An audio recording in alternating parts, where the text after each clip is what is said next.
Chapitre 5 Migration et mobilité touristique internationale. Les mobilités internationales ont des effets territoriaux, à la fois dans le cadre des migrations et des flux touristiques.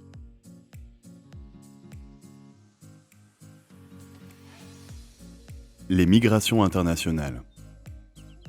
Les migrations, c'est-à-dire le déplacement d'individus quittant leur lieu de résidence pour s'installer dans un autre pays, sont en forte croissance depuis les années 1980.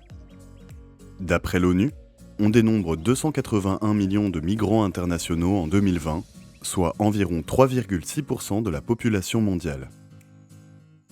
Toutes les régions sont concernées. Les flux migratoires des régions en développement d'Asie, d'Afrique ou d'Amérique latine vers l'Europe occidentale et l'Amérique du Nord restent importants. Mais les migrations entre pays en développement s'intensifient. Le Sud est un espace d'émigration, mais aussi d'immigration et de transit. Les facteurs des migrations sont multiples, mais les migrations de travail sont les plus importantes.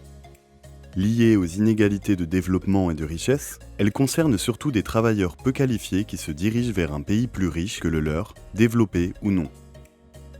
De plus, la guerre, l'instabilité politique et l'accroissement des risques liés au changement climatique entraînent une augmentation du nombre de réfugiés. Les réfugiés fuient des conflits ou des conditions de vie très difficiles et s'installent souvent dans les pays voisins du leur.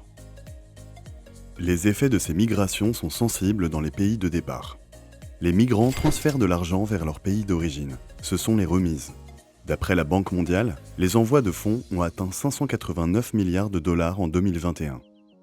Les migrations constituent par ailleurs une perte de main-d'œuvre qualifiée pour le pays de départ.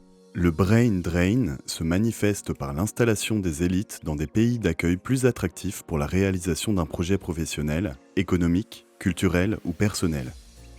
Face à ce risque de pillage des compétences, les pays du Sud ont entrepris des négociations avec les pays d'accueil pour faire du brain drain un brain gain, c'est-à-dire que les États organisent le retour au pays des travailleurs qualifiés.